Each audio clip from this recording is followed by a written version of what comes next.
So you think you've been through the entire catalog of NES games, you played all the official ones, you played the unlicensed ones, then you went on to the hacks and translations. But what about the rarest of the rare, the dumps that are infamous for being incredibly hard to find and then they turn up one day magically? And I'm going to show you 3 of those today. One is a Dragon Knife, a Korean Double Dragon clone, which is actually pretty cool. This is the first of 3 games that I'm going to show you today.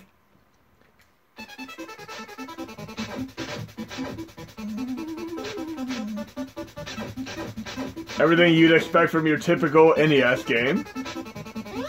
But clearly a Double Dragon clone here.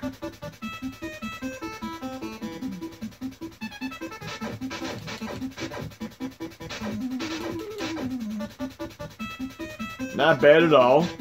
It's arguably better than Double Dragon 3, which most people, when they first play Double Dragon 3 for NES, they get frustrated because it's such an incredibly hard game for newcomers. But if you actually give it a chance and play it a little bit, you'll see you have selectable characters and the game becomes quite a bit easier to manage. Now even though it's a red-headed stepchild of the Double Dragon series, I'm still a fan of all Double Dragon games. I mean, I really love Double Dragon Neon for PlayStation 3 and PC. When you get to the final stage, it is actually something quite different than you'd expect. Wait till you see the 1-inch punch in action. It's really an awesome game with an upgrade system and all that, but anyways, back to Double Dragon 3. I even like the arcade version because it has a little bit of a shop system where you can buy items and power-ups to help you out throughout the game. Let's see if I have any moves from Double Dragon 1 or 2 here. Yeah, I have my Hurricane Kick from Double Dragon 2 there. You jump, then at the height of your jump, you push the button again, and if you do it right, you'll get the little Hurricane Kick. Like that.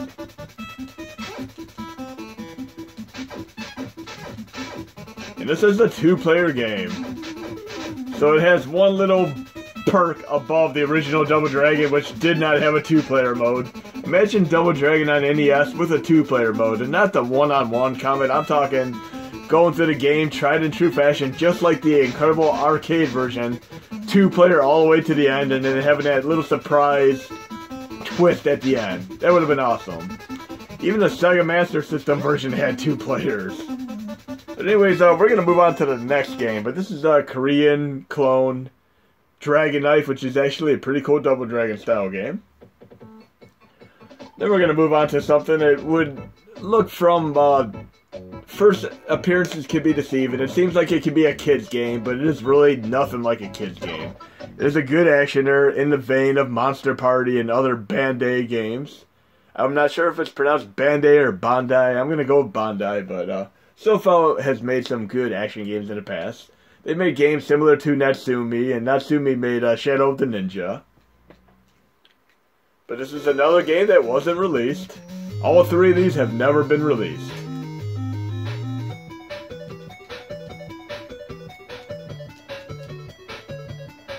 So this game has good action, good gameplay, good graphics, good music. I mean, it's an all-around good package, and it's a shame it was never released. It does remind me quite a bit of Monster Party. These environments remind me of Castlevania 2.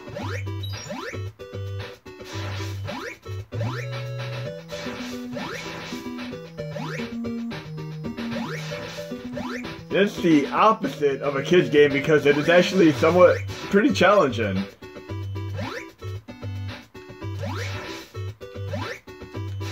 But all 3 of these games that I'm going to show you today are fun. And the third game I'm going to show you, I didn't actually play yet. I'm going to be playing it for the very first time. See, I'm doing a little bit of a puzzle here. The first time I ever played this game, I got stuck. And I didn't know how to get past her, but when you did the spin attack, where you basically do a turbo motion and then let go of the button, just tap the attack button a few times and let go, you'll do this hurricane type move, and it'll make the lily pad come out. It's kind of an unintuitive puzzle. Threw me off the first time I played it.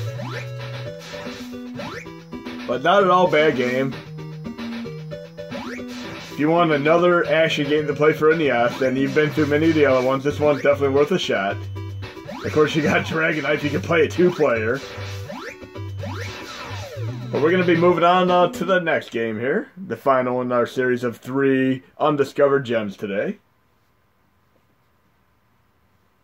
And this one was unsupported up to very, very currently. And thanks to retro-wertz and rdanbrook, we're able to play this. And you're going to need to use the current 4918 RetroArch core set. You know, the RetroArch core in my core set today.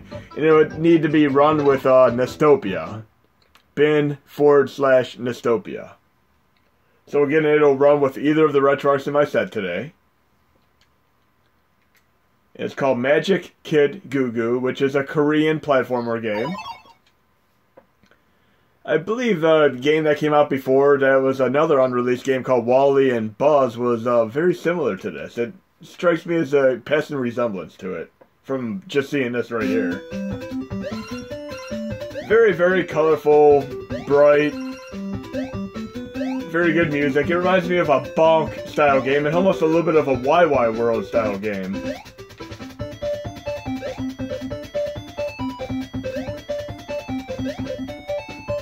Not quite sure what to expect with this yet.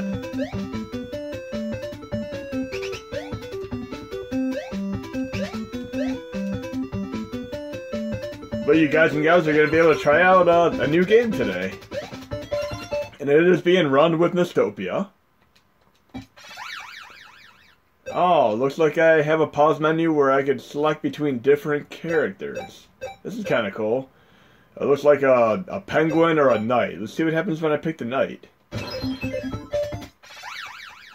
Well, apparently I use magic points when I select the characters. This is really cool. Looks like I'm playing a mini game here.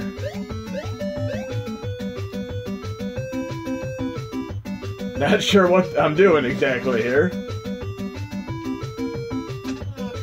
Okay, it's a little bit like the slot machine game for Mario, except you're not sure which multiplier you're gonna have.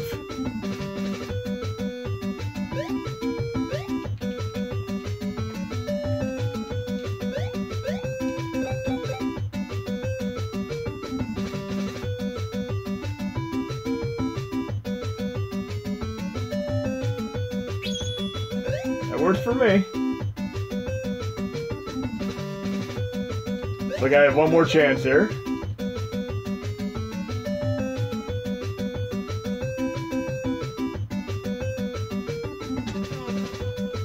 Now it looks like I'm back to the game here. A little bit like a Bonk adventure, a Hudson's Adventure Island, a Myland Secret Castle. It's got an amalgamation of many different genres. And right now I'm thinking I'm playing Athena, just with a little bit of a longer sword.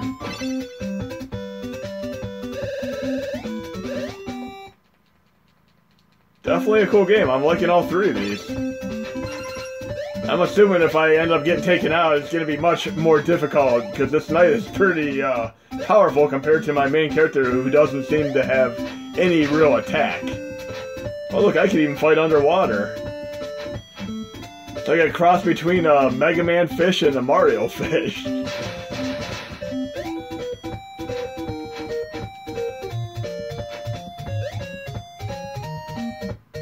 Okay, it looks like I do have an ability to throw items at enemies here.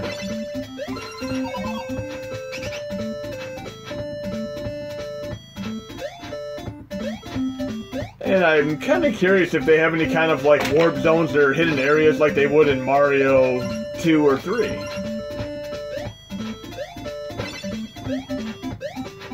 So anyways, this is the Magic Kid GooGoo.